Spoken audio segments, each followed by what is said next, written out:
Good evening, Yonkers. This is Freddie Vasquez. This is Basement Politics Unfiltered. Happy Friday, TGIF. Thank God it's Freddie. Tonight, joining me once again, former Yonkers Police Lieutenant Anthony DiMaggio, the #1 requested guest on Basement Politics.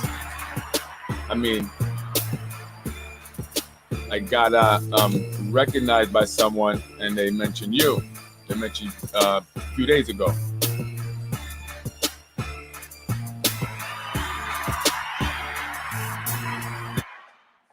Good evening, folks. I'm Freddie Vasquez. This is Anthony DiMaggio, former Yonkers Police Lieutenant. He's been on the show now. This is the 5th time. This is part 5. And so if you've been watching the past interviews, and you know what's been happening, and so we're going to pick up where we left off.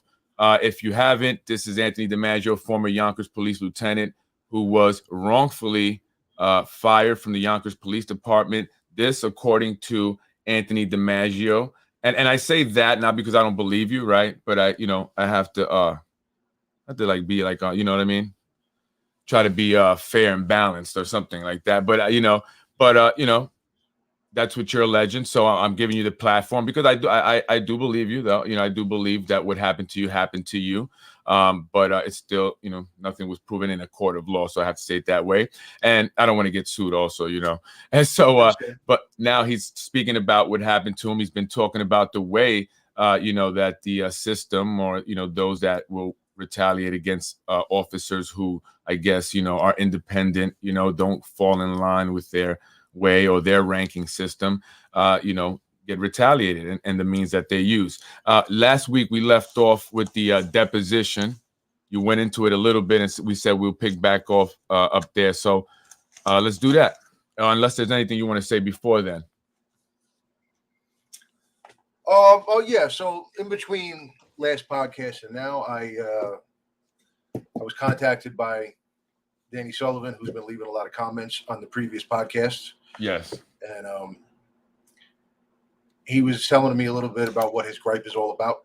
Now, on previous podcasts, I've been referring to the main antagonist in my situation as Goomba. Right. People have said to me, well, why are you naming everybody else that was involved in this thing, but you're not naming him? Why are you protecting him? I said, I'm not protecting him. He's just, he's an arrogant idiot who thinks you don't want to give him important. any attention. Right. He thinks he's more important than he is. Right. And I said, I don't want to say his name for that reason. But when I was talking to Danny, it turns out that he had his own little beef with Goomba. Oh, interesting. So You guys know, same guy that he's been talking about, because he's been leaving comments. He's been wanting to ask questions. He left a couple of comments on the last podcast. I didn't really know what he was talking about, but I had opportunity to speak to him since then. And what he's saying is that Goomba, who I'll say it for the purposes of this story, Goomba is Louis Venturino. Do you have those pictures that I sent you? I can pull them up. Go ahead. I'll pull them up. So I'll talk while you work on pulling those up. Louis Venturino is a core member of the little group known as the Olsenettes. Okay, he is a dear friend of John Muller's and Keith Olsen's. The Olsenettes is this little clique of misfits that formed in the housing unit back in the 90s. You'll see that in one of the pictures that I had sent you. So Danny Sullivan says that Louis Venturino basically flaked him. That's the term that's used in police jargon. Okay, flaked him means they planted drugs on him, or Louis Venturino did. That's what Danny Sullivan is saying. And he mentioned that to me. He did. He said, and listen, I've heard this from a lot of people actually. So that's nothing. I'm not surprised to hear that. And I've heard it from people, and I believe them because these are people that they wouldn't have a reason in lying to. I mean, they were even actually drug dealers, some of them anyway. I'm not saying all, but they were actually the ones I knew. Some of them were selling drugs, but at that time they didn't have it on them. But because they were known, they planted it on them, and and they get away with it, right? Because they're known. So yeah, I've heard that.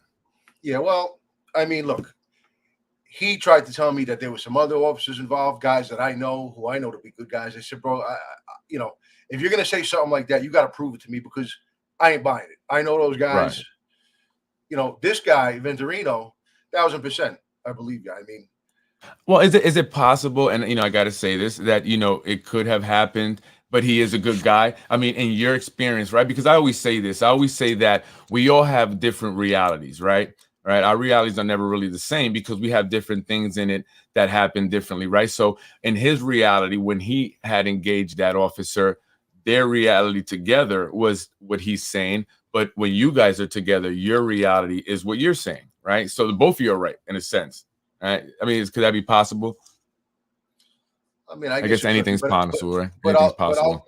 I'm going to give you some details, of what Danny told me, and he actually showed me the documents that he has in his possession. Okay. So he showed me the police report. Louis Venturino says that he saw this guy, Danny, counting pieces of crack twists in his hand. So he went out and went to arrest him, and Danny swallowed some of them and dropped the other ones. The report says he swallowed 5 bags and dropped 10. Now, standard operating procedure when a cop is going to go to arrest somebody and the person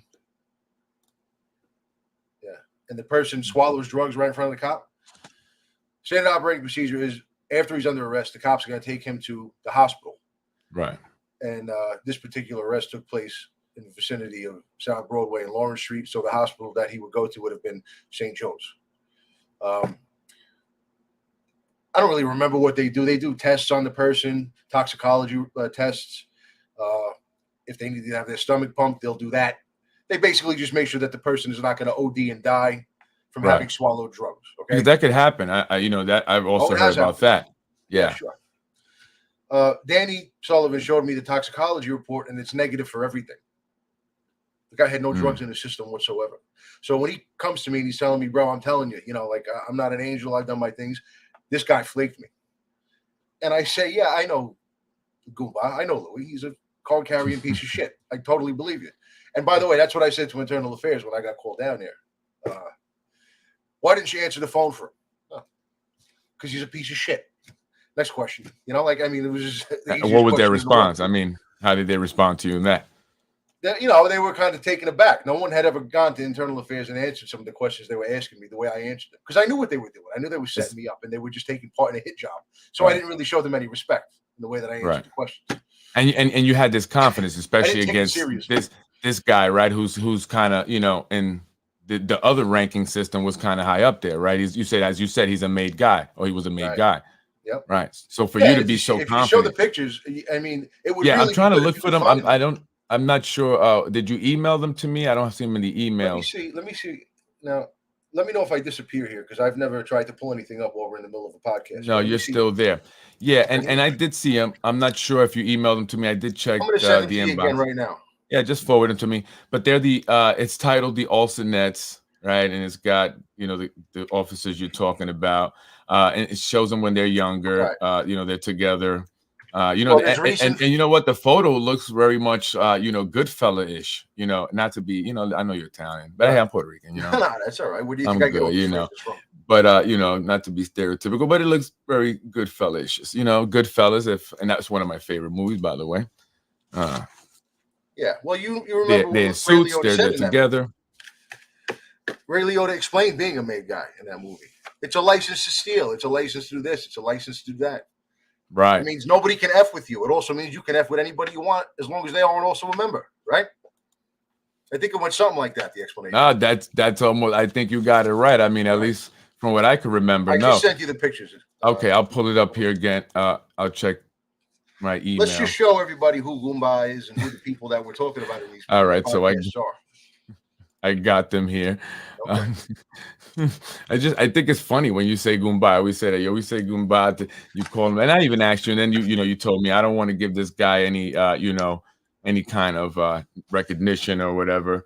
I just think it's funny though that you say it. This is going back to the 90s. Okay, this is this is very Goodfella-ish, right? Got the cigar there. I think that's at. Oh, I don't know. Where's that at? That's like Keith over there, Olsen, McLean. A couple of decades and a couple of 100 pounds ago. To his in left, the middle there. Yeah, right. Whoa, shoot! I didn't really recognize him. Actually, it didn't hit me right away. Wow. No, I'm not being even funny. Wow. In the upper right hand corner is Knucklehead Smith. All right, that's John Mueller. This is the former police commissioner, Yonkers police commissioner. He's over at MTA now, John Mueller. And the only one you really need to know in this picture that was involved in my situation. By the way, Keith Olsen was not involved in any way that I know. Some people have told me, bro, there's no way he wasn't involved. Well, I don't know. I can't prove that. I have nothing to suggest that he was. He really had no reason to be. So I don't want to maybe suggest that he was. And that's fair that you say that. I like that. I think that's fair, you know. The only other person in this photo you really need to take a look at is the guy with the big arrow on the other side. Yeah, right. That's Louis the Liar. Louis Venturino, right. He really thinks he's a good fella. He really thinks he's one of those mafia cops that got hit with that got charged with murders. What was it, a couple of decades ago? Those two guys, they were actually working for the mafia. They were pulling people over and killing them. Oh yes, yeah. He thinks he's one of these guys. So that's why I think it's funny to call him Goomba. Well, I mean, that's how they operated, right? You said that they had a different rank system. There was if you're just watching for the first time, he left a message, a voicemail, which we played here on the show, and he says, I know you're a lieutenant. He says that. So basically, I know you outrank me. But what he's saying is, I'm not concerned. I know that you're a lieutenant, but you're forgetting that rank system doesn't matter in our department. Okay, it doesn't mean a damn thing. It's just for show. It's for the public. It's for the TV cameras. Right. That's not how things work here, right? Right. What about the other two pictures? Can you pull those up? Yeah, I'm going to get those up now. These are more recent. These are more recent. This is fast forward 20, 25 years.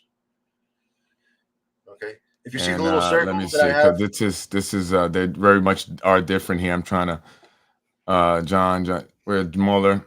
Oh, Louis, right here. What am I, blind? Right. And if you he definitely looks different. Yeah, a lot of booze. He aged quickly. If you look right, basically in the center of the picture, you see that little red circle? Yes. Right. That's Louis' hand around Mueller's shoulder. Oh, yeah, I see his fingers. So they're tight, They're like, they got a serious bromance, goes back a lot of years. And I really did mess with the wrong guy by not answering the phone for him that night. And so that was probably the biggest thing about the whole situation. It was that you did not answer the phone that night because he's a made guy. You got to answer the phone. I insulted him a couple of times, some things that I said to one of the other detectives who I have a very close relationship with that night. That's all stuff that I'll get into probably starting next week. We'll get into more of the details of what really happened at the crime scene that night and that kind of stuff. And we'll get the ball rolling on the actual story next week. And I'm not going to leave out anything that might make me look like I was angry that night, because I really was. Now, this is the day that Mueller got promoted to commissioner. There he is again, Goomba, Louis the Liar. By the way, that's his real department nickname. It's not Goomba. It's Louis the Liar. It goes back a lot of years, that nickname. So you didn't come up with it. That's something that he was given, Louis the Liar. Right. Long time ago. And he's right on stage, wherever that was. I don't really know. That's the night. Hey, Dan. That's the day that Mueller got promoted to commissioner. And, the same group of misfits. It's a proud day. Again. Yep. It was how many years in the making? How many years was Chucky Gardner commissioner? 8. 8. Oh, so it was 8 years in the making, right? Because according to what you said, Mueller was supposed to be the mayor, right? That was a promise to Keith Olsen, commissioner, for putting a commissioner. I'm sorry, not mayor. I got thinking of politics. Commissioner. That was a promise or a deal made between Keith Olsen and the mayor for Olsen getting the giving him PBA support and endorsement, but it didn't happen that way because Keith Olsen, according to what you said or what you may have heard, was trying to be like, tough guy. He didn't really, give Mike a choice. Mike Spano, because he basically, Mike Spano, the mayor, said, give me 5 choices, and all his choices that he presented was Mueller. So the mayor said, right, well, I'm going to go with my pick because I'm the boss, and he picked Chucky Gardner, which you've said was a great move, and a lot of people have said that. A lot of people have said, I don't think I've ever heard one bad thing about Chucky Gardner, Charles Gardner, the former police commissioner of the city of Yonkers before Mueller, right? And so I haven't heard anything bad, but Mueller, now that's a whole nother story. He was here for what, 3 years? Yeah. Yep. About 3 years. 3 years, and now he's over at MTA. And not even 3 years. I don't even think. Wait, 2019 he was appointed. I think summer of 2019, and I can. This is Danny Sullivan, the individual we're talking about. I can prove what I am alleging about the others I named. Just because they act away in front of you doesn't mean they are who they are. But we will leave it for another day. And you know, and listen, like that's true about human behavior, right? And so that's why I don't take away your experience and your view of that certain individual that you have a good opinion, Right. and I don't take away from him because that happens in the real world, right? It can very well be, right? And listen, that's another environment, almost like when you go there, and you're doing your job. It's like you're entering another world, almost. I would imagine as a police officer, especially if you didn't grow up in that environment, right? It's like you're really going somewhere to work that just totally foreign to you. So anyway, but like you said, for another day. And he said, I also had Venturino on perjury, CPL 21045. I brought it to Mueller, and he declined to respond until he retired. I don't know what that is. They What is a retired on the CPL? same day. Perjury. Okay. Chuck is the best. A class act all the way. And that's what I haven't heard anything different. Like he's like Tim Hodges, right? I haven't heard anything negative about Tim Hodges. When Chucky retired, he got offers to go do other types of law enforcement administration all over the U.S. Marshals, things like that. Mueller put in for 5 or 6 other jobs before they finally, somehow got him in over at the MTA. They hoodwinked somebody. I don't even, like somebody was too busy to really take a look into the guy. No, I don't think that. I think that maybe there's some kind of, there's a connection there because there seems to be, a lot of people from Yonkers over at MTA. The mayor's brother, Tony Spano, is the vice president of the PBA at the MTA. Oh, really? Yeah, that I did not know. That's a big link. Yeah, right.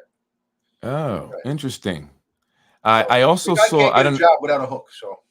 Yeah, and I also especially now. I also saw Ken Jenkins, but I don't. People are saying that may not be the same Ken Jenkins, but is listed as a police officer, MTA police officer. But it does, say that this guy Ken Jenkins also worked for the YIDA, which the Ken Jenkins I'm thinking about did. So did they just mess up on that? And is a different Ken Jenkins, or maybe he worked, or maybe they somehow just say, I don't know, but you can look it up. It says Ken Jenkins, MTA police officer. I don't know. I just wanted to ask that. But anyway, let's go to the deposition. Where'd you leave off on that? And let's get into that. So there's a lot of stuff in the deposition in the name of being able to fit everything that I want to talk about into just this one podcast. I'm going to go straight to just a couple of things that I have a lot of knowledge about. Okay, one of them because I was there for it, and the other one is because I know the person involved very well, is a friend of mine, and there's actually quite a few pages dedicated to him. So let me go to the first thing. All right, they're talking about. And by the way, I just want to give it back. This is the deposition from the which I'm sorry, was it the Montero or the Hezzy? This is Mueller and Olson suing Hezzy. Mueller and Olson suing Hezzy from that lawsuit, deposition. Okay. So I remember this day that's being talked about, page 103 of the deposition. The Sussman is asking Mueller about a woman named Ivy Reeves, who I don't know. Apparently she's a civilian. Ivy Reeves is, I've heard her name before. She was in something and I forget, but anyway, she's involved in politics. And just really quick, Sussman, you're referring to Michael Sussman, right. The famous attorney. Right. So apparently Mueller is good friends with this woman named Ivy Reeves. Around the time that Gardner had attempted to transfer Mueller from the 4th precinct to the jail, which is, in at the captain's rank, that's sort of viewed as a place where careers go to die. The jail, you're out of sight and out of mind. Right. No one really wants to go there.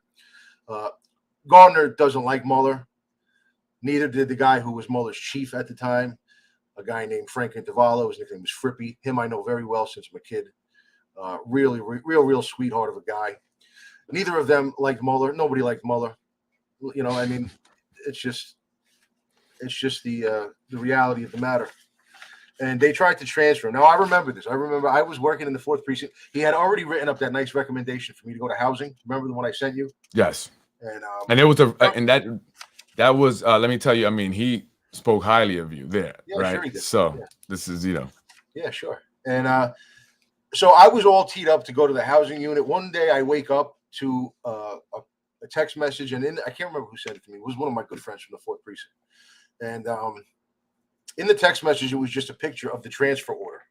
No words, no nothing. Guy didn't attach a caption to the picture. It was just like, oh, big news. Muller's getting transferred to the jail. So I see a picture of the order. I said, oh, my God. This was like big news. This was our frat god. Now, it wasn't about to be my frat god much longer because I was leaving, going to the housing unit. But I said, oh, this is bad for the guys. They really liked John Muller because there was no supervision in the precinct, right? And that's fourth precinct. Yeah. So I said, what's going on with this? And whoever it was said to me, emergency meeting in the precinct today at whatever time, something o'clock. I said, okay, what does that mean? Just be there. So, like I said, I really had no stake in it because I was about to leave, but I went anyway. I wanted to see what was going on. By the time I got there, all the troops are huddled around the main room in the back of the 4th precinct. Bunch of guys in uniform, 40, 50 guys in civilian clothes, and they're all standing around listening to Keith Olson talk. Okay, now Keith Olson is over by the door where you enter into the precinct in that back room, over by the little snack locker, or at least that's the way it was set up when I was there. And Muller is standing with this pissy look on his face in the diagonal corner of the room over by the bathroom door. He's got his arms folded, and he's leaning against the wall with his ankles crossed. And he's not saying a damn word. Keith Olson is doing all the talking, okay? And this is an outrage. They're doing this because they hate the guy and this and that. But the main ingredient was get your asses out to the businesses out in the precinct and tell them to get on the phone with the mayor's office and tell them we want Captain John to stay in the 4th precinct. Now, in the deposition, he says that this woman, Ivy Reeves, told him that Internal Affairs had showed up to her door asking her if he, John Muller, had solicited her help to be one of these people that called the mayor's office. He denies it. Now, I don't know anything about that. I don't know if he did or he didn't. What I do know is that Keith Olson had all of us going out to do it. And Muller admits, there was a groundswell. It's a phrase he keeps using in the deposition. There was a groundswell of support. How does this usually happen? When does that ever happen, really? I mean, has this ever happened before for a police officer where was transferred to the jail or anywhere away from where, he normally was, I guess, area he was overseeing or at, and all of a sudden the community comes out and says, no, we can't lose him. No. That's officer. It may happen. I don't know. I've never heard. Maybe on TV, right? In TV movies, they just kind of, they take it like a man, and they deal with the transfer. I would imagine that's usually how it happens. Yeah. But there's actually a business that's located in the 4th precinct where the cops who walked in to ask the business owner to do this didn't realize that the business owner and John Muller hated each other. So I think that to this day, that business owner might have that incident still on camera somewhere. But look, the cops weren't really doing nothing wrong. They're doing what the union boss asked them to do. Right. I don't know if there's even anything wrong with it. And so they were doing this in an unofficial capacity, right? They weren't rolling up in the squad car. No, they were. Yeah, they were. Oh, really? Right. Well, that might not be okay. Well, I mean, look, again, I didn't do this. Right. I definitely didn't do it. But I can also understand. Back then. I could also understand, let's say I'm a police officer, right? Especially if I'm in my first, second year, maybe third year, whatever. And you got someone like, Keith Olson or whoever telling me to go do this. I might do that. Maybe one day I want to go into a certain unit that I like, and if I do this, maybe, they'll like me, right? So, the psychology behind it. So I want to say that so we can stress not to fault the officers who were doing it. I don't think so. I mean, look, and it's not like they were going in and beating people up saying, you better do this. They were going in and asking people like, look. Right. They were saying, look, we're about to lose our captain. We really like him. We think you really like him. Can you make a couple of phone calls? And that was it. And apparently a lot of these people did. But he denies it, And that's perjury when you're under oath, taking a deposition or giving a deposition. That even though, they didn't. I wasn't going to say your name, John. John, see, this is why I say Johnny is not the exposing corrupt Yonkers, because he puts his name on it. But I was going to say that, he denied it because even though the cops didn't go in there to, in strong arm or anything like that, and I'm sure they probably asked in the most polite way, you're still not supposed to do that, Probably not. Yeah. Probably not. But I'm not even sure they knew that at the time, because it's like. Well, the cops, I'm saying, but these guys, Right. the PBA guys, yeah, Certainly Keith Olsen knows what he is and isn't supposed to be doing in his right, capacity as PBA president. right. So that's that's on him. But Talking about Irie Reeves, the one, and so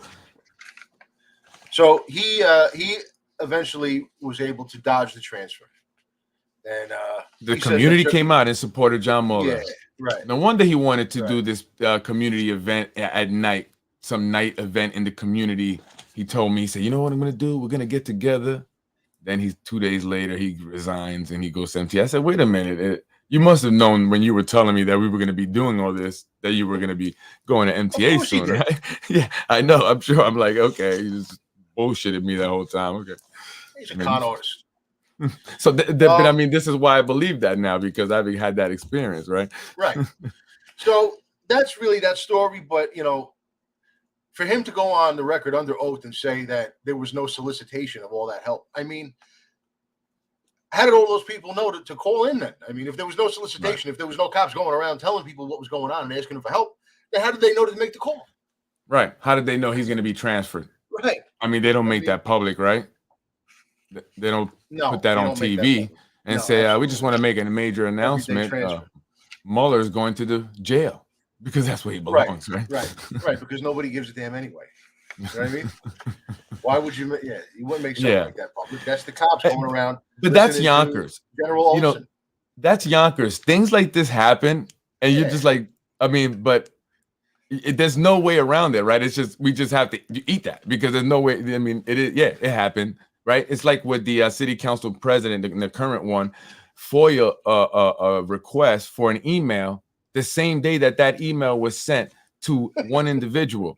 How does she know that email was sent and what it was about, right? So I mean, it's just like there's no way around it. Like, it's crazy. So anyway, we'll go into the next thing. Really, the last major thing I want to talk about from the dep is page 123 of the dep. Sussman asks Mueller about a guy on the job. Right now, he's a captain. Him and I don't want to say his name because he's on the job still. I haven't gotten permission to say his name. I haven't talked to him in a good while, as a matter of fact. But he was a good friend of mine for a long time.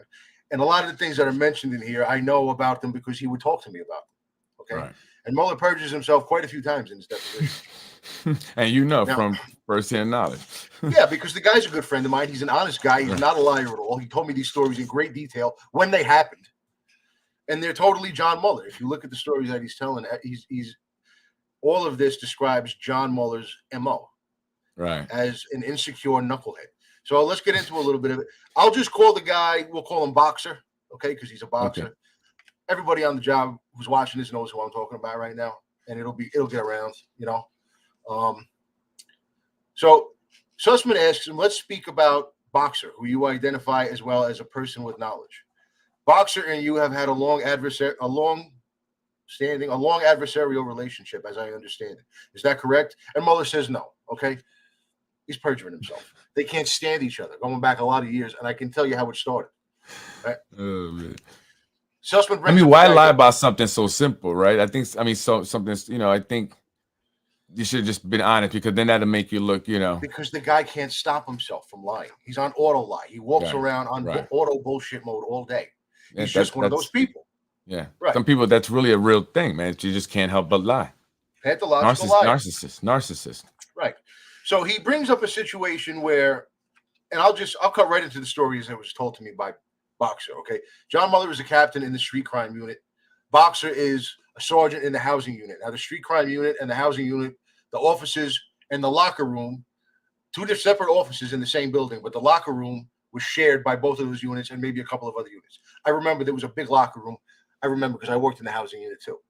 So there's a big locker room, and one day Boxer is in there, and Mueller approaches him and says, this guy Peter Intervallo was sort of a legend on the job. He was involved in the Son of Sam case. Okay, He was the guy. Him and one of his partners, they were handling all these jobs with David Berkowitz before they knew he was the killer.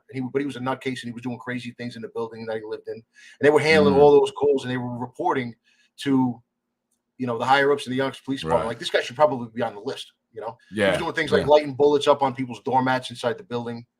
Yeah. That was in the movie. There was a movie about it, Right. and it was in there. They were So he's known for that. If you look on certain crime library websites and things like that, you'll see Pete Intervallo's name, and his partner's name was something Chamberlain. I can't remember his first name. If anybody out there watching knows the guy's first name, please say it, because he deserves a little credit too. But anyway,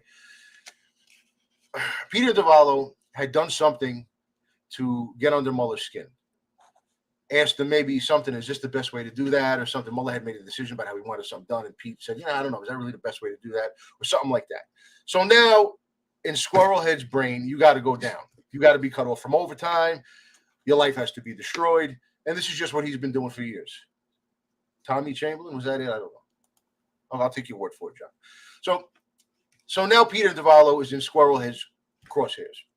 So Mueller goes to Boxer in the locker room one day and says, listen, this guy, Peter Intervallo, I don't like him. I heard you've been hiring him for overtime in the housing unit, because it wasn't uncommon if you had to fill some overtime in one unit, and none of the guys in that unit wanted to work it on that particular day. You might call out other units to see if any of the cops from those units wanted to work in your unit. So Boxer was doing this with Peter Intervallo, who worked in street crime. He was bringing him into housing to work overtime. Mueller knew about this because Mueller was looking at the overtime slips when they came for his signature, or however it worked. Mueller knew that this guy, Pete Intervallo, was working overtime in the housing unit. And so he goes to Boxer and he says, I don't like this. I don't like the guy. I want you to cut him off from overtime.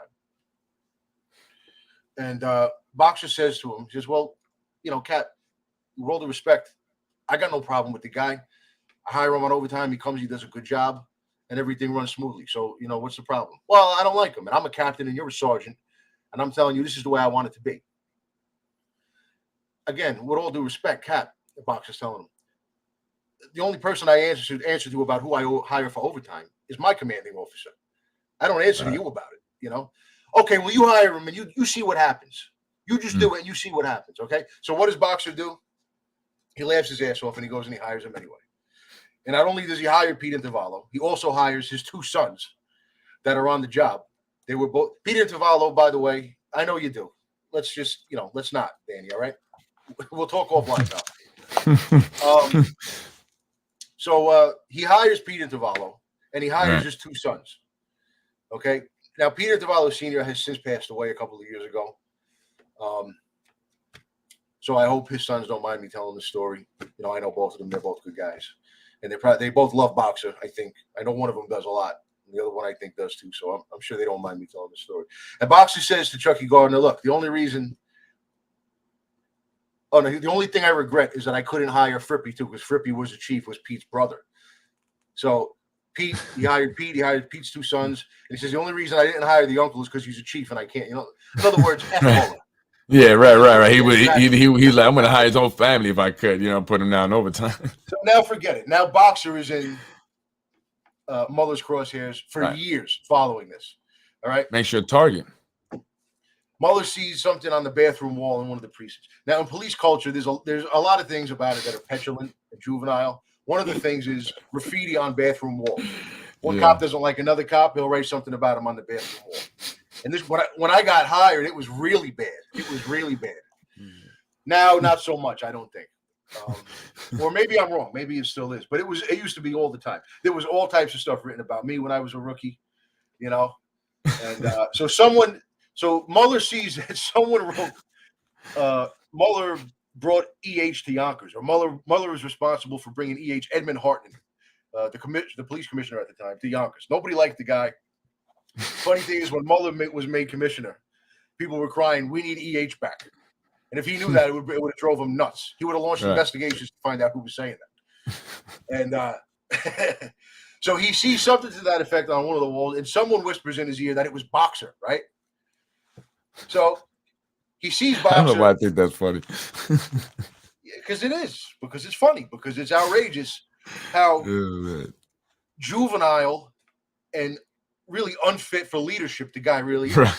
So he sees Boxer on the sidewalk out in front of 28 Wells, which is where the dispatcher room is now. There might be some offices down there now. I know the housing unit has been disbanded.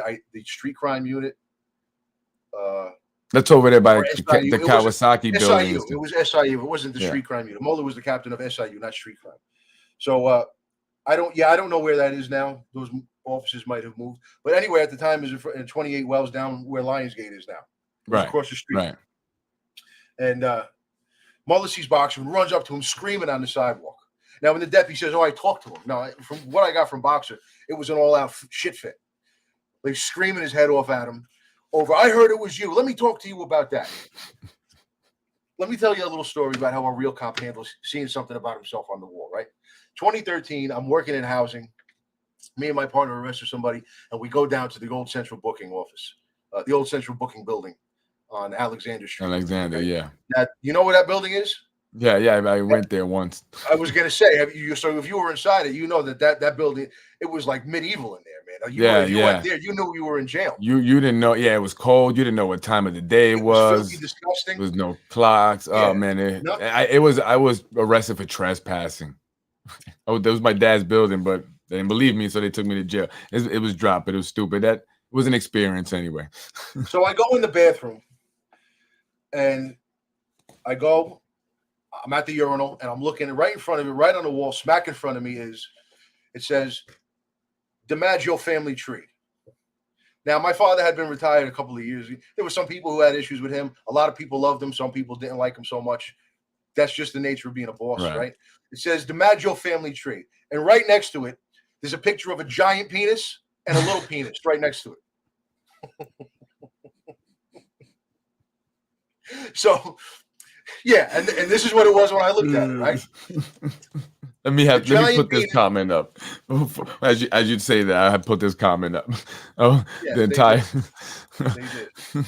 they did. Your family also, and Johnny mentioned that the same about your family as well, and you guys were, but whoever had written this on the wall obviously didn't think so, because it said DiMaggio family tree, and there's a big a big penis and a little penis right next to it on the wall, drawn out in great detail. Were you little penis? I'm just wondering. I'm DiMaggio Jr., so I'm little penis. Now I'm laughing my ass off, just like we're doing now. I'm laughing so hard I can't even pee. Yeah, you can't take nothing like that, get angry about that, I take a picture of it. I wanted to text it to my father, but I wanted to see his reaction when I showed it to him. So I took it home and showed it to him later, and he was laughing his ass off. Right. Okay. Now, when I left the bathroom, I did my business and I left the bathroom, and I told my partner, I said, "Bro, go look what's written on the urinal. You're gonna laugh your ass." So he goes, and I hear him cracking up in the bathroom. Okay, that's it. I saw something written on the wall about me and my pops, and it was hilarious. No tears, no broken hearts, no sleepless nights, but no investigations, completely no running up different. People screaming at them on the sidewalk. You just laugh at it and you move on. Life goes on. Well, I mean that speaks to, and we've mentioned this before, of his personality and maybe his psyche, right? And I don't want to assume, but yeah, he's insecure, and maybe even you mentioned narcissism, and individuals who are narcissistic are very insecure people. Uh-huh. They are, but they will act like they know everything. They're always right. They don't let you speak, and they're always feeling like they're being attacked. So something like that can trigger them to where they go crazy, Yeah, so kind of like the Yonkers voice did with me with a little Chihuahua, He came up to me, I guess, But yeah, so that's probably part of his, the psyche of the individual, and that's just a natural response for that type of person. And Box is telling me this story, and I'm just laughing because this is him. He's not making this up. This is the kind of stuff the guy does. Right. And when I get into the story with, my own situation we'll start at the crime scene the night I was working, and I'll take it all the way through right up to us doing this podcast. It might take 10 podcasts to get through, but I'll get through all of it in detail. And I'll explain to you some of the things that I know Mueller has done in other situations from the people who were involved in those situations with him. And each story is congruent with all of the other stories and with what I know of the man himself, having had conversations with him, working in the 4th precinct and whatnot.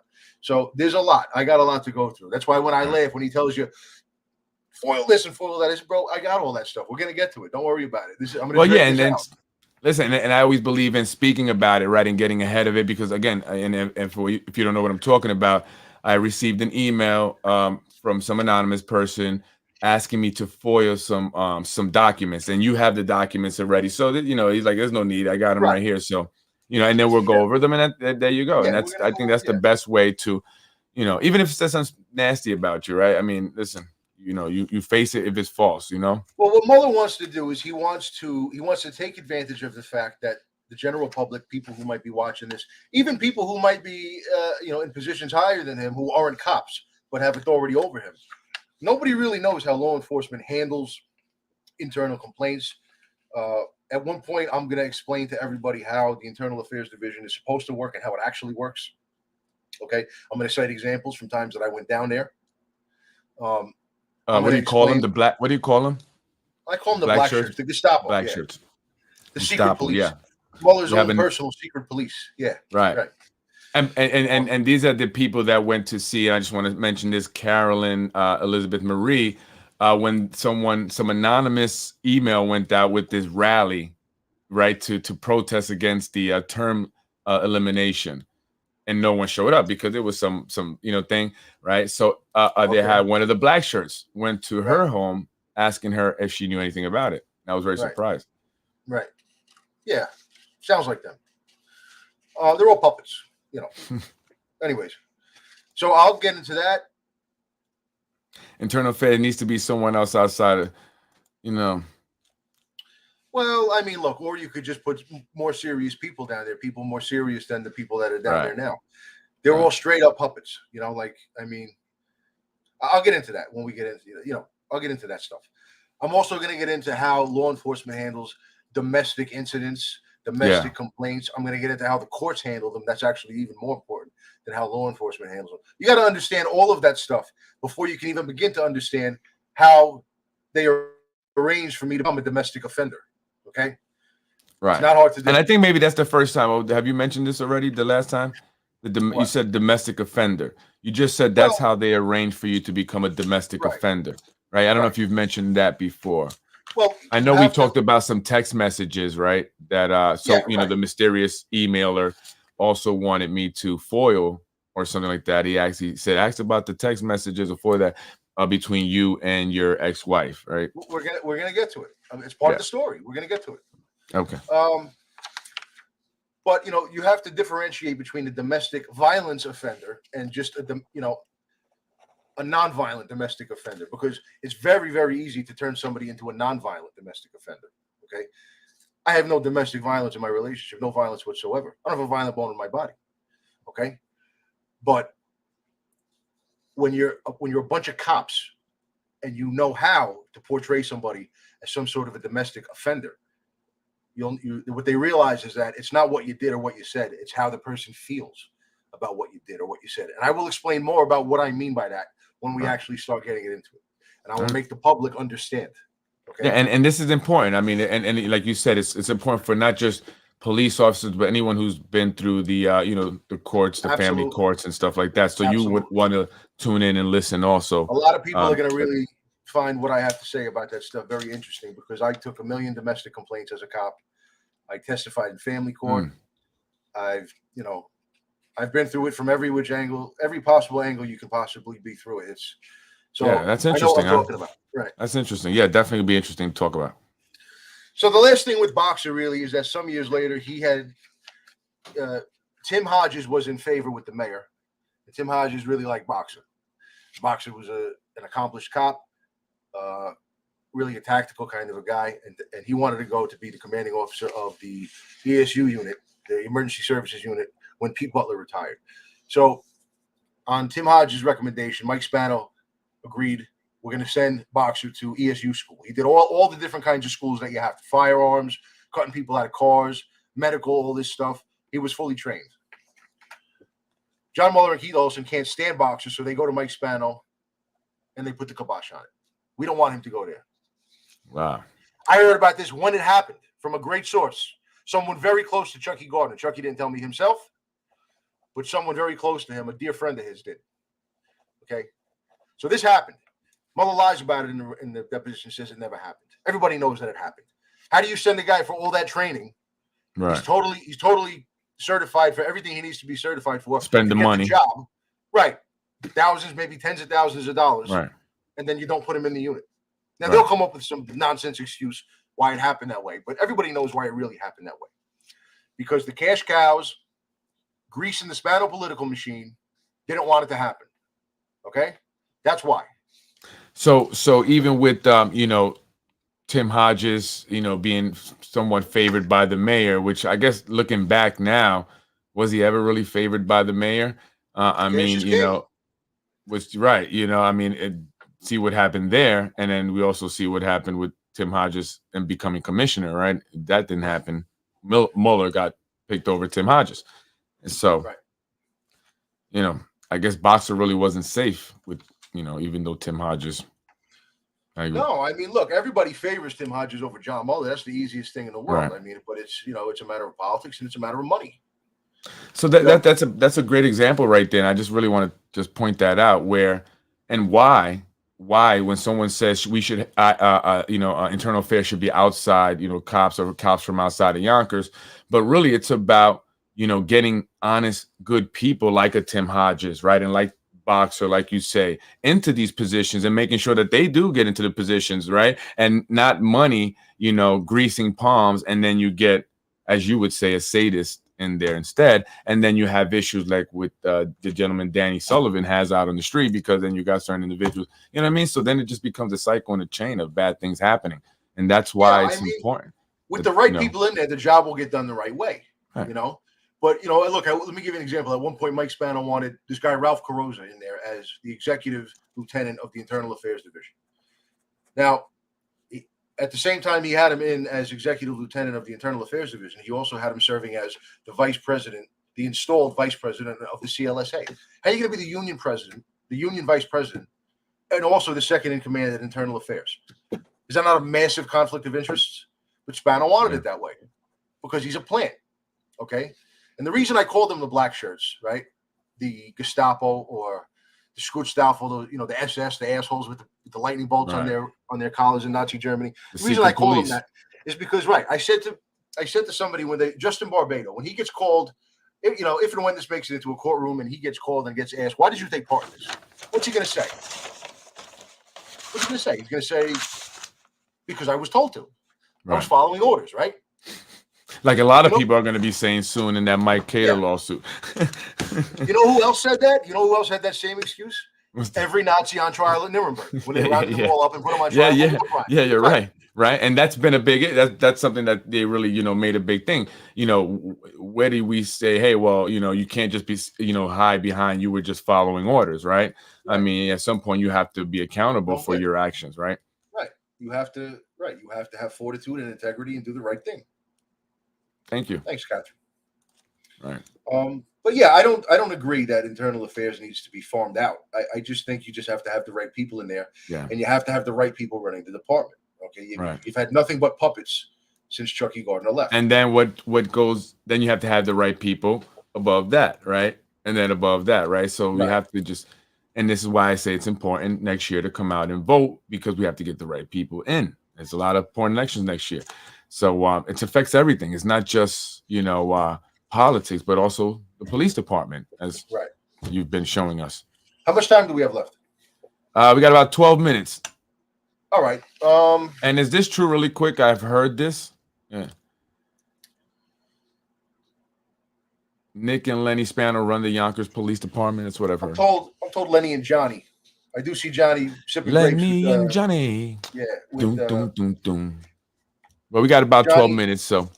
Johnny and Sapiens are drinking buddies. Grapes, Zupa. The CLSA meeting is always, the monthly CLSA meeting is always held at Zupa, which is Spano Central. So it's like. Is that why I see so many police cars there? Unmarked cars anyway. Yeah. The nice ones. The ones that are clean with no dents. That's why. So that article I sent you want to get into that? Yeah, let's do it. Let me bring it up here. So, start telling me about it. While I bring it up. Oh, here it goes right here. Well, this is the MTA, Metro North Long Island Railroad, gets their own police detail. Yeah, I read through it once earlier today. I was actually rushing to get ready for the podcast, and I did not have a chance to read it again. Basically says that Mueller's putting more cops on the trains. In sum and substance, that's what it says. Not a bad thing, is it? No, it's a good thing. It should have been done months ago when he first started, if you ask me. Because I follow the news a lot since I'm about. Well, when did he become the commissioner of MTA? April, I think. April. I mean, I would think that takes time, just to be fair, right? To decide implement, I guess. To decide to put more cops on the trains. I guess. I don't know. I'm no law enforcement expert. That's for sure. Well, I mean, no. Look, that's something that I'm a supporter. That's the kind of change CBA that proud member. when a new commissioner wants to come in and hit the ground running, that's the kind of thing he'll do right away. Right. Like crime is out of control. And it's been down in New York City for a while. And on the trains, I mean, there's been a lot of stuff going on the trains. He even says here, look, major crimes on the Long Island Railroad were up 73% through August. Well, they've been up for a while. Wow, 73%. That's crazy. And really quick, in Atlanta, and I know we're not in Atlanta, and I say this, very much happy that we're not. People are just randomly getting shot, like joggers. In nice neighborhood, in Bughead. I've been to Atlanta several times. Bughead is the nice neighbor. It's like the Scarsdale of Atlanta. And people jogging in Bughead getting shot. You just going up to them and shooting them. But no, just shoot them. That's crazy. It's happened many times already now. I don't know if it's quite that intense down on the trains in New York City. But that's crazy. So, but 73% is still high. Yeah, there's been a lot of muggings and robberies, and it's been going on really all throughout COVID. It's been going on for a few years now, so I don't know why this took so long, but I think the timing is kind of suspicious, And why is that? Because what people do when they start getting nervous about their reputation or they start to feel the ground shrink beneath them is they start doing stuff like this. They want to go out and grab themselves a good headline and throwing taxpayer dollars at it. So you're saying, and so what would have Mueller nervous right now? Well, from what I hear, the Hezzy case is not going too well. I'm sure these podcasts aren't doing anything to make it go better for him. And tell me about the Hezzy. What have you heard about the Hezzy case? Well, I heard that not going too well. Right, I heard that the plaintiff's request for a summary judgment in their favor.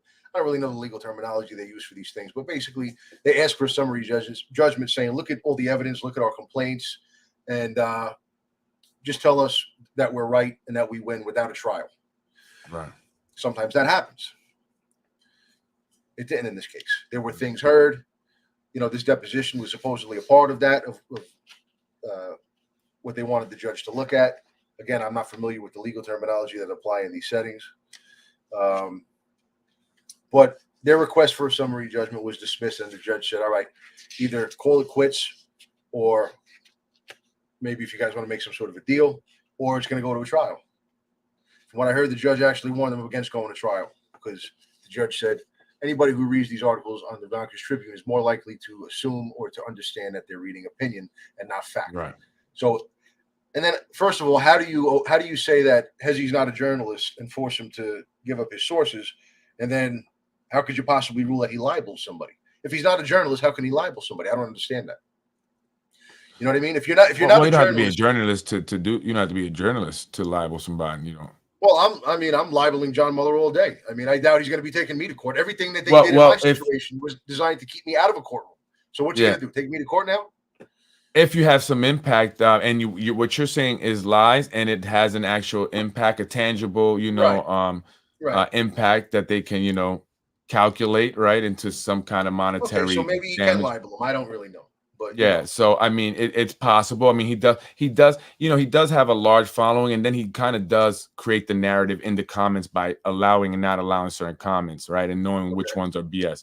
But anyway, I'm not really a big Hezzy fan. I'm just saying, you know what I mean? I don't know him. I never spoke to him. He's no better, really. I mean, some of the things that he does. So I mean, it really, at the end of the day. Yeah, I don't read his website. Only the Blue Truth articles I've read. I don't read anything else on his website. So I just because I don't know how true anything else is. So to me, it's really almost no point in reading it unless it's major news. And in that case, I'm going to watch a major outlet. Right. But yeah, so that case is not going too well for him, and I'll guarantee you it's him sending those emails under a fake name, which means that he's skitzing out. And I know other instances where he's done that. I haven't gotten any more since, I Right. got those, and then we talked about it. So maybe he said, you know what, they mentioned it. He's kind of out of me. It is me. Let me stop. Right. And maybe that's an Yeah. indication that it is. Right? So maybe 1,000%. that's a good point there to And make. And this is uncharted territory for him because now, he's spending all this money on attorneys and a court case against Hezi. What Hezi wrote about him is child's play compared to what I'm coming out and talking about him. And what right, he knows is that at some point when I start talking about my situation, okay, when I really start going into the stories in detail, he knows there's going to come a point where I start talking about the doctor's appointments and the recording that I made with the receptionist from the doctor's clinic. When I show mm. that stuff, I mean, I don't even know what to say. When you see what he did with these doctor's appointments, how we manipulated them to really set me up to try to give the doctor ammunition to be able to fail me and have and him and and separated me and from my kid. It's the horror of this man is going to be front and center, and no one's going to be able to deny it. No, now somebody said to me, "Are you trying to get this guy fired?" I said, "I have no control over that, and I'm not delusional." I said, "I think right, it was Governor Hochul herself who appointed this guy, so I have no delusions that she's going to come in and replace him because yeah, of me especially exposing her. him." Right. So Yeah, I don't know anything about it really. I don't. But politicians in general, they don't do things like that because they don't like to admit that they they made don't a want to be mistake wrong, publicly. right? They made a Right. mistake, but What but I they'll mean, probably do. Go ahead. no, I was gonna say that, but there's information there, right? So if you're gonna hire someone for that position, right, that's an important role. That's a big position, right? You should do your due diligence very thoroughly, and if you do that, you would come upon the Montero lawsuit, right? And maybe Right. some other things that would maybe think, well, I don't know if this is the guy. So, I'm just saying, Yeah, but it's they don't view subordinates like they view the general public. Again, if you if he had done some of this stuff to civilians and gotten caught, his career in law enforcement would be over. But because we're just subordinates, no one cares that much. People say, it's just infighting between cops, so they're setting each other up, this and that. right, And it's like, my livelihood here. Now I'm all right. right. I'm a capable guy. I'll be fine. And this thing seems to bother me a hell of a lot less than it bothers the people around me. Well, But let me just say something. What you just said right there. Because I think you got and people say, "Oh, you're bitter, right? You're angry and you're just mad or whatever because you were fired." And and this it's the same similar thing that they're saying about Mike Cater, right? But I don't buy into that, right? I don't buy it because I mean something happened to you, man. You lost a career that you love. Number one, right? You love that your father was a police officer, captain. I mean, he served, with I don't know, you say honors or whatever, you also, from what I've heard, also were an awesome and great police officer, respected by people, right? And that's what you loved. And then let's go to the monetary, right? Because I don't always like to say money first, but then you lose this monetary also, thing that you have here that's paying your bills, taking care of your family, you know what I mean? And that's going to take care of you later on when you retire, or my if house is on God the forbid market. you get hurt, right? My So house is on the market. yeah, so it's not just about being bitter, right? It's the same thing with Mike Cater, right? He lost office, business as a lawyer. It's not just about being bitter, being mad. I mean, maybe even if you are, so what, whatever. But that's No, I'm I not saying mean, you are. I'm not saying you. I'm just saying even if you were, you still, have a reason to a bit aside being bitter to go out and speak about it and want to, take it to court and sue and stuff because so much was taken from you. A lot was taken from right. you. And You my know, main concern, people say, well, why are you doing this? I said, look, my main concern is the guy I is can't. I don't understand still why people even ask that question. I don't he's know. still running around the top circles of Yeah. law enforcement in the New York area. He's as long as the people in charge of him know who he is and the people underneath him know who he is, then I'm good. Okay, because once people know about him, it becomes much more difficult for him to operate. So for this is what I would say to the MTA cops. If you get called down to internal affairs by this idiot, don't go down there with the union. Don't go down there with Tony Spano or any of the other people that were responsible for him being put there in the first place. Okay? If your union's Right. anything like mine was, you're in a lot of trouble. Get a real attorney. When you go down there, he may try with you the same scam that he tried with me. You brought your own attorney down. He's afraid of a lawsuit. He's going to try to send you to a doctor. Don't go. Don't make the mistake I made. Fight termination for insubordination instead. Then you call Right. me. You call Ray Montero. You call a certain detective captain that I have in mind. You call Boxer. You call a whole small army of people who have been done in by this absolute lunatic, and we will be there for you. Yeah. You will win if you fight termination. Don't go for the doctor's appointment. Okay? That's my message. If people heed it and the truth is out there about the guy, then I'm a happy camper. That's it. You know, there's a, and I don't know if I'm going to say it correctly, but there's this saying that, people who lie or people like this who are corrupt can only remain power or as powerful as the people who don't say anything, right? I don't know how that go, if I'm saying it correct, but you understand what I'm saying? Like, Right. when people don't speak out, that gives them power. That gives the corruption power. Absolutely. That enables the corruption, right? So that empowers the corruption. So you have to speak out. We need truth is important. I mean, we almost become a society where we don't care about the truth anymore. It seems like, right? Everything gets censored. Go on Google now. I don't even use it anymore. Why? Everything is censored. I'm not gonna get the truth, right? But so you speaking the truth, that's what it's all about. So people say the same thing, and I'm getting a lot of negative, nasty trolling from people as far as Chicago, and I don't even know why you're concerned with me and Yonkers, but they're being nasty. But I'm going to continue doing what I'm doing, just like you should continue doing what you're doing. I think aside from anything else, you are inspiring people to come out and speak truth, because that's what we need people to start doing, speaking truth. Right. So when you turn a blind eye, you're just as guilty as if you did it yourself directly, in my eyes, because you are going to allow that to continue and perpetuate that type of behavior, that type of culture, and it just snowballs out of hand. Right. And then here you are impacted by that, because that was in place before you were here. Yeah. But because no one said anything about it then, it continued to happen, and now it affected you. And then it's continued to happen, and it's affecting other people. So when are we going to talk? Right. The indifference of good men and women, if we're going to be, caught up with the times, but the indifference of good people. Right. Got to speak up. Absolutely. And one retired cop had said to me, real old school guy, why are you on the internet crying about your problems? I said, I'm not crying. First of all, I'm not crying. Second of all, I'm a cop. I'm still a cop at heart, even if I'm not a member of the department anymore. I said, I'm a cop. And like I said on previous podcasts, they just put 1,100 cops in this guy's crosshairs. And they don't know the first thing about him. Their guard is down. What kind of cop would I be if I didn't have their 6? And get the information out there, for them to watch. And this is also something. Yeah, absolutely. Right. When I start getting into the stuff, I got a lot on this flash drive, emails. We're going to have a lot of fun with those, because there was a lot of rumors going around about these emails that I wrote, right? And then this cop Carmine, who retired not too long ago, I ran into him and he was talking to me. He goes, "What's with these emails you wrote?"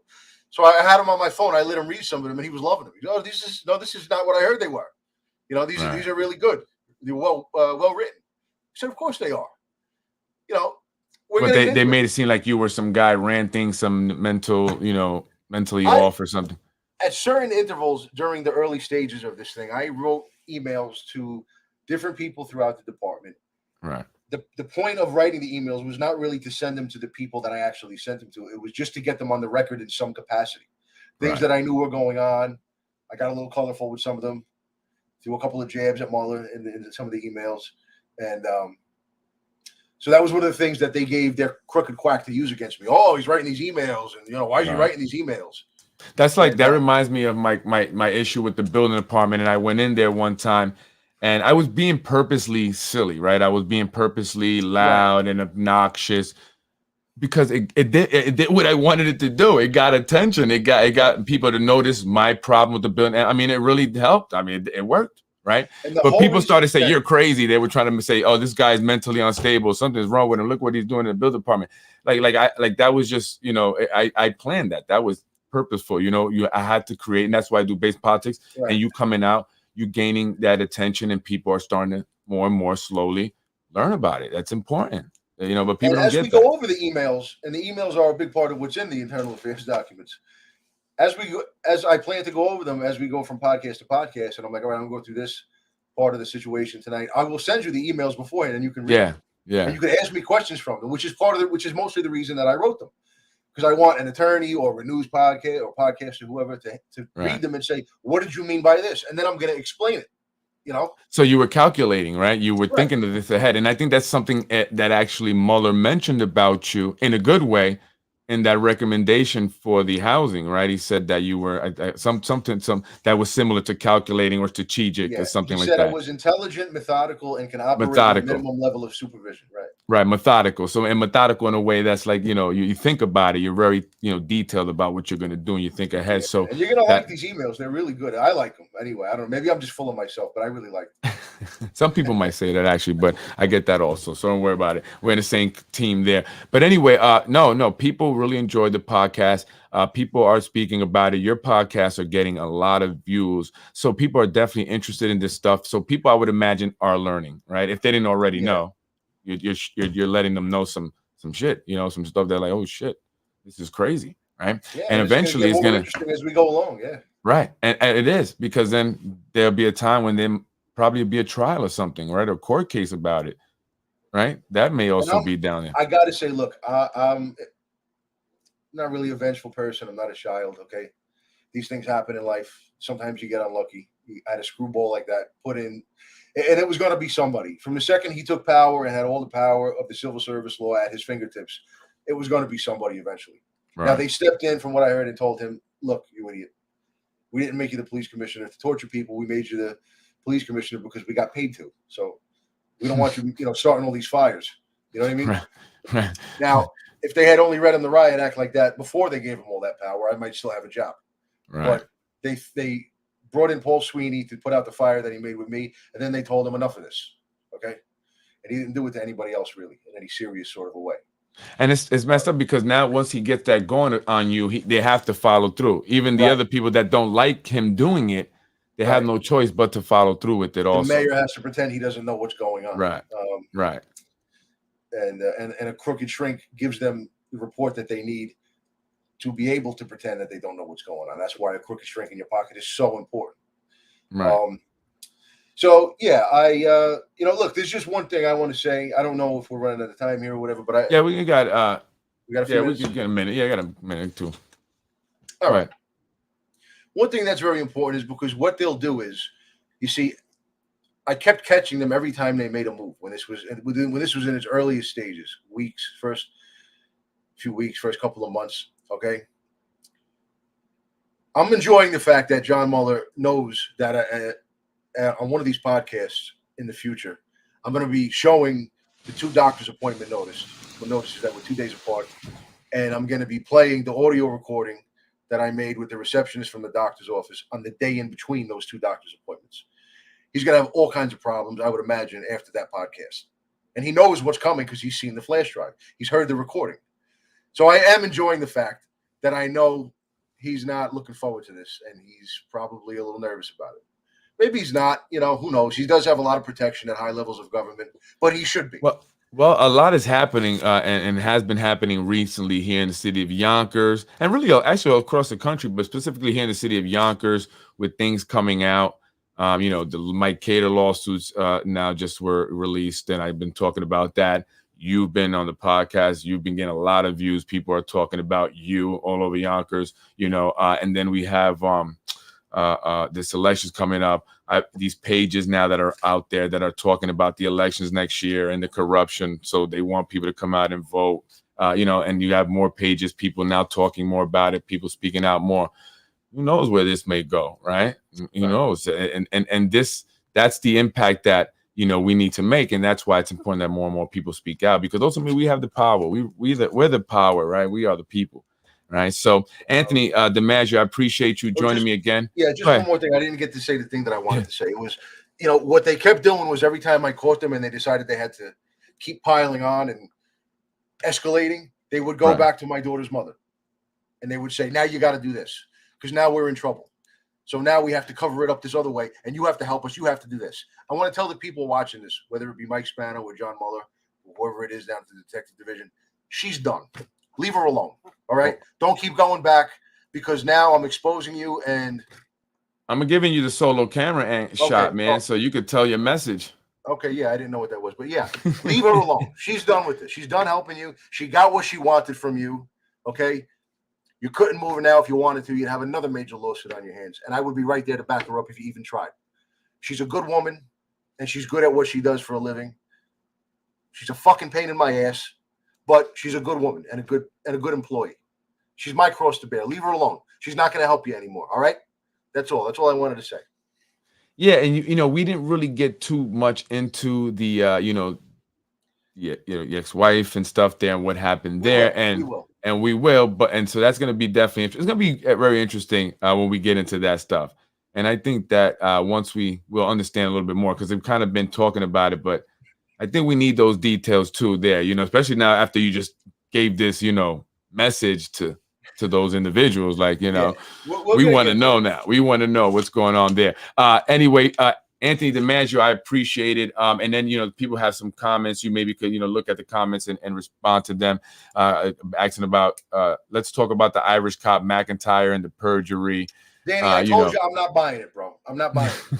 I'm not buying it about McIntyre. I'm not buying about Boxer or about any of these other cops. I know all those guys. Those are good guys. Those guys and Goomba Louis Venturino are worlds apart, bro. And I told you this ahead of time.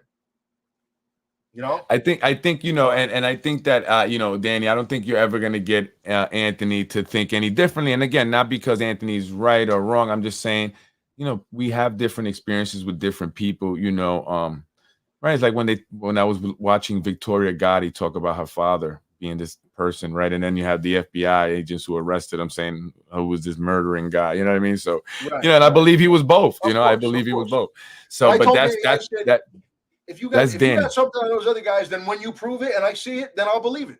But until then, I ain't buying it, bro. Local judges also weaved into this, and you'll be talking about some of that also. Will that factor in any judges into the family court domestic thing? No, because no, we were up in Dutchess County family court. I got you. So not local. And when were you fired? That's a question here. November 19th last year. Oh wow! I don't even know why I didn't know that. Right, that just happened.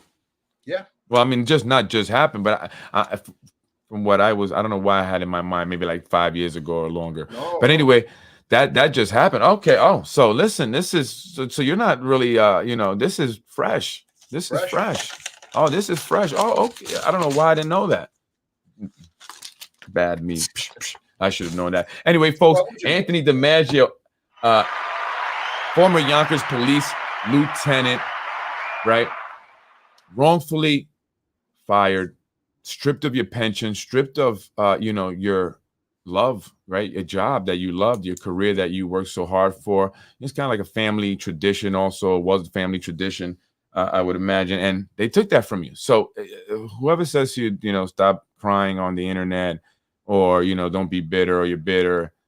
Screw them, man. Listen, screw them. I see what they took from you. I see, what actually you lost, man. And so I feel for you, and I'm happy you're doing this, and I appreciate you coming on Basement Politics to do it, Anthony. Thank you so much, folks. Join us next Friday. We'll be back on next Friday, 8 o'clock, same time. So if you're interested in coming back on, join us. If you haven't watched the previous shows, then go back and check them out and then catch up.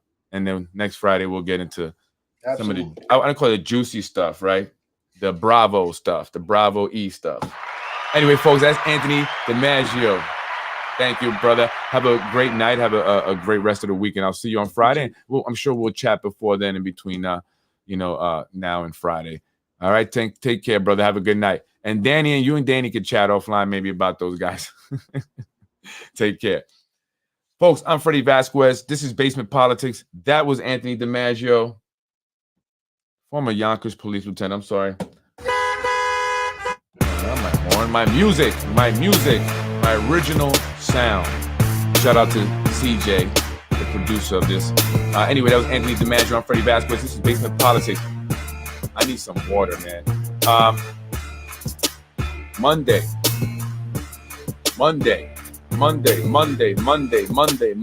at 8 o'clock. Monday at 8 o'clock.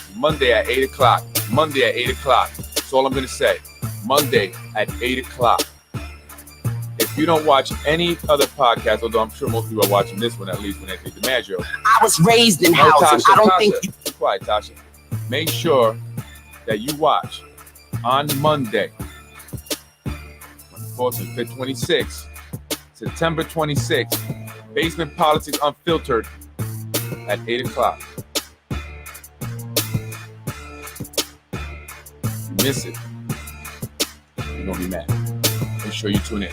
Monday at 8, September 26th, Monday at 8. I'm Freddie Vasquez, Space and Politics. Thank you for joining me. Be blessed. Be well. See ya. I was raised in housing. I don't think you were. In another one, Mr. Rumo lied to me. And I don't vote for the person that lied to me. Thank you very much. Yeah, we let him off easy. Interviews right now? Yeah, we're doing interviews right now. I sent that text message yesterday if you had any questions for the Pay candidates. attention, Yes, but Shanae. I thought it was going to be like after we. No, go through the Shanae's agenda, right we then- now. Freddie wins. Fatality. I thought it was going to be. Hey, yo, I got a lot of trolls. Shout out to you, trolls. Thank you. You're making me feel so special. I got trolls like Kim Kardashian and all the famous people. Keep trolling me from Chicago, from Pennsylvania, from Texas, from Florida, from California. Damn, I like Cali too. And y'all trolling me from Cali? Damn.